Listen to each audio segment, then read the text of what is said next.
Merry Christmas, everyone, and welcome to the Christmas special of Theater House Profiles, in which we go over the home of the Rockettes, Radio City Music Hall. This was where I saw my first ever show in New York City 13 years ago. Nicknamed the Showplace of the Nation, it's an iconic part of New York City's entertainment branch. Leased to and managed by the Madison Square Garden Company, it hosts occasional movie premieres, live music concerts, stage shows, as well as televised events such as the Grammys, the Tonys, the Daytime Emmys, the MTV VMAs, an NFL Draft, and of course, every year, it hosts Christmas Spectacular. Like always, we're going to be going back to the roots of where it all began when something else was originally going to be put in its place. Once upon a time, in 1928, plans were in place to build a new opera house for the Metropolitan Opera, and Benjamin Wistar Morris and Joseph Urban were hired to draw up the blueprints. It was planned to be built in a dilapidated neighborhood in Midtown Manhattan named the Speakeasy Belt. However, the new building was deemed too expensive for the opera to fund by itself, and it was in need of help, especially since the stock market crashed the following year.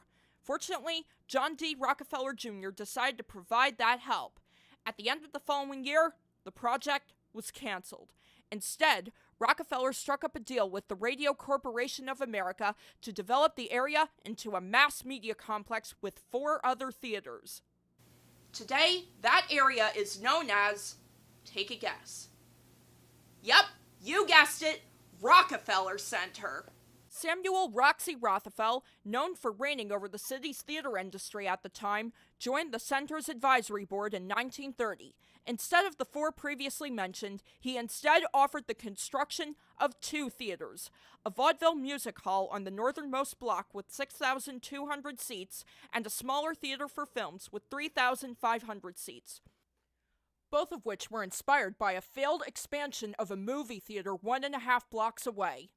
In September of 1931, a group of NBC managers and architects toured Europe to seek out performers and get inspiration from theater designs. Unfortunately, they couldn't find anything significant to use in Radio City. Fortunately, Roxy's friend Peter B. Clark whipped up some designs that proved to be more innovative than what was found in Europe. Roxy had a bunch of requests for the design of this theater.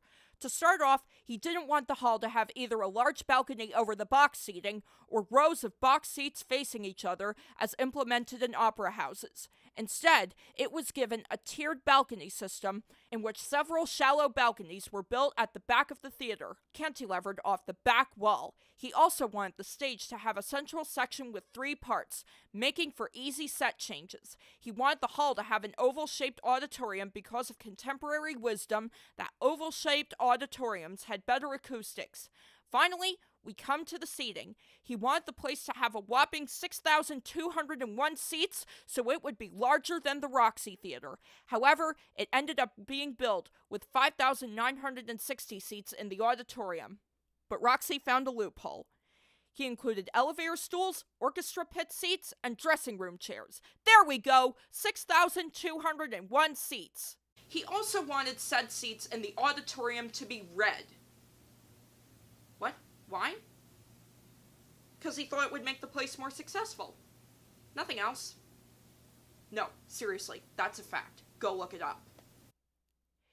In spite of his specific request designs, the Associated Architects, the architectural consortium that was designing the rest of the Rockefeller Center, was actually in charge of the music hall's design. The designers hired were Edward Durrell Stone for the architecture, and for the interior, Donald Deskey was chosen as part of a competition. It was designed with an Art Deco flair. Stone used Indiana limestone for the facade to match all the other buildings in Rockefeller Center, but he also added some distinguishing features. 3 90-foot-tall signs with the hall's name on them were placed on the facade, and intricately ornamented fire escapes were placed on the sides that face 50th and 51st Streets. Stone designed for the interior a 165-foot-long grand foyer with a large staircase, balconies, and mirrors with the 2,400-square-foot mural, Quest for the Fountain of Eternal Youth, painted by Ezra Winter. However, Donald Deskey was not happy with the initial interior designs. He called Winter's mural god-awful and even said that the interior and exterior stone provided weren't much better. To remedy this, he designed furniture and upholstery specifically for the hall.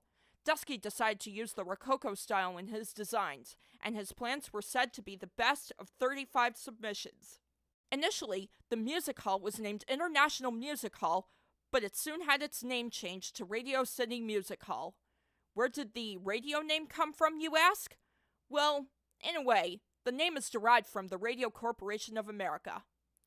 Back when Rockefeller and RCA were still developing Rockefeller Center, the aforementioned mass media complex with 4 theaters was dubbed Radio City by RCA head David Sarnoff. Construction began on Radio City Music Hall in December 1931, and it finished in August 1932. Also, in November of that year, Russell Markert's American Rockets announced that they were relocating to the new music hall. Later on, they would become known as the Rockettes. The stage measured 60 feet wide and 100 feet long and was built to resemble a setting sun. At the time of its opening, Radio City Music Hall was the largest indoor theater in the world, and it continues to hold this title to this day. It was also built with technology that was ahead of its time, with hydraulic-powered elevators which allowed for some pretty spectacular effects for shows. To this day, many of its original mechanisms are still used in shows. In addition to its technology, it's also home to the Wurlitzer organ, built specifically for the building, with 4,178 pipes and 58 ranks. 4 organs were built for Rockefeller Center, but this one is the only one that still stands. At this time, Roxy was trying to scrape up music acts for the hall's opening ceremony. Said ceremony was held December 27th, 1932. It was lavish and elaborate and was meant to help revive lavish high-class variety entertainment.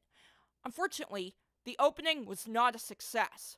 Roxy had crammed in so many acts, the show ran from 8 p.m. to 2 a.m., 6 whole hours. The show dragged on so much, audience members, including John Rockefeller Jr., either waited in the lobby or just left early.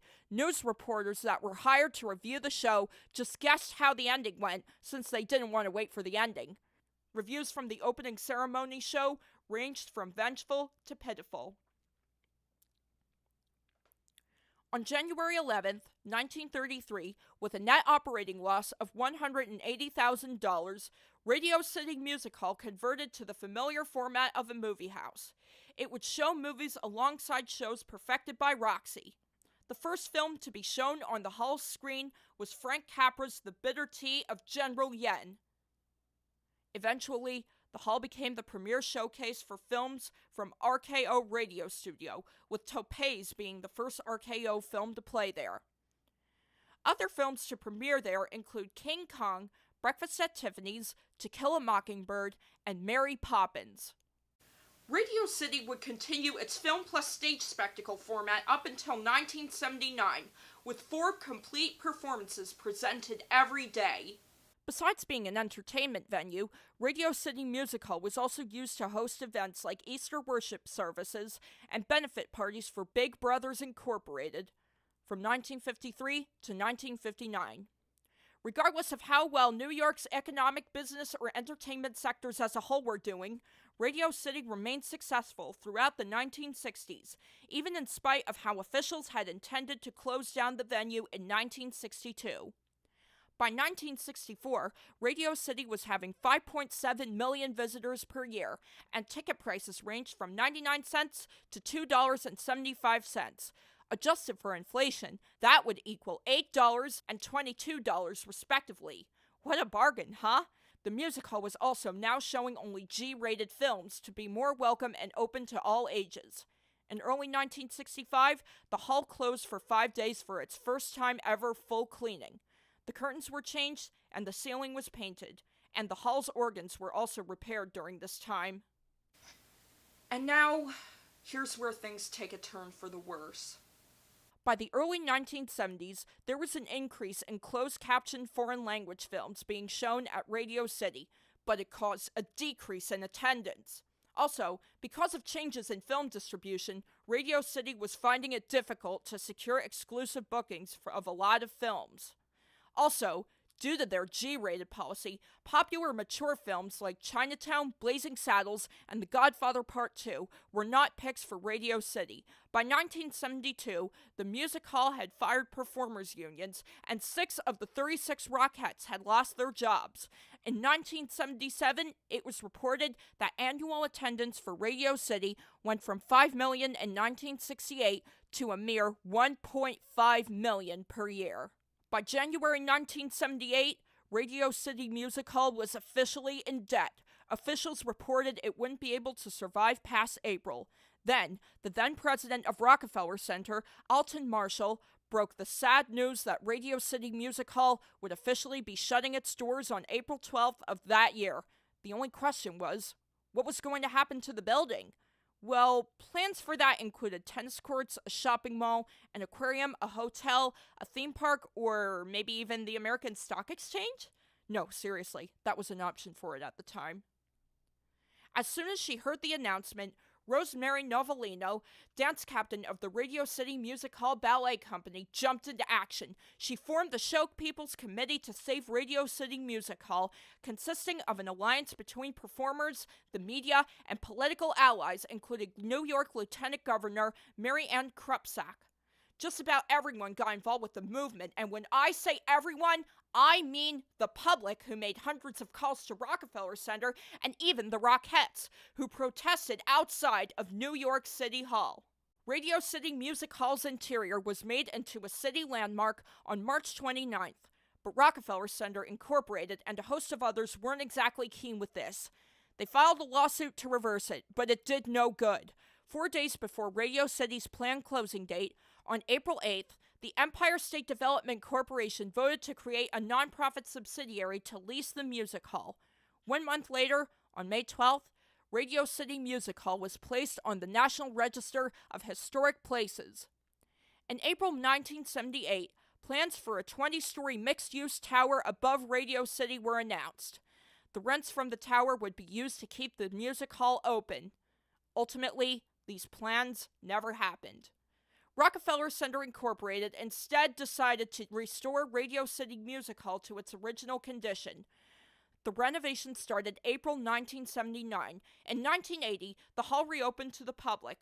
Regular film showings ceased, and live shows were reduced to holiday showings only. It was around this time Radio City started to primarily be used for music concerts.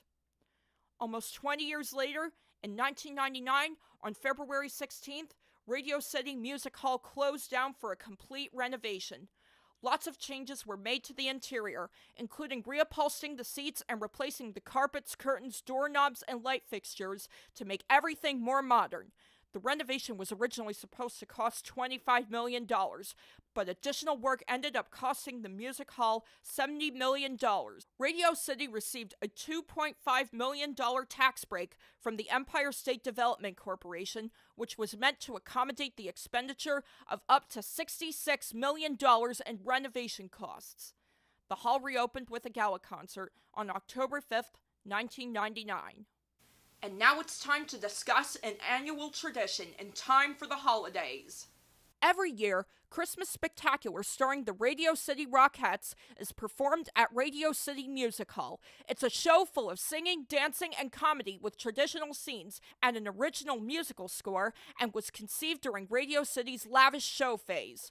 It began on December 21st, a little less than a year after Radio City opened, premiering alongside RKO's Flying Down to Rio and the Walt Disney Silly Symphony the night before Christmas, running for 2 weeks. It was created by the hall's stage producer, Leon Leonidoff, and designer Vincent Minnelli. While the show has changed over the years, to this day, 2 scenes that still stick with Christmas Spectacular are the Rockettes' famous performance of Parade of the Wooden Soldiers, choreographed by their founder Russell Markert, and The Living Nativity. As the years went on, the show continued to be produced and choreographed by Leonidoff and Markert, and later on, Peter Gennaro and others produced the show. And with that, our Christmas special has officially come to a close. So, Merry Christmas, Happy Hanukkah, Happy Kwanzaa, season's greetings, and a Happy New Year to all of you. Mwah!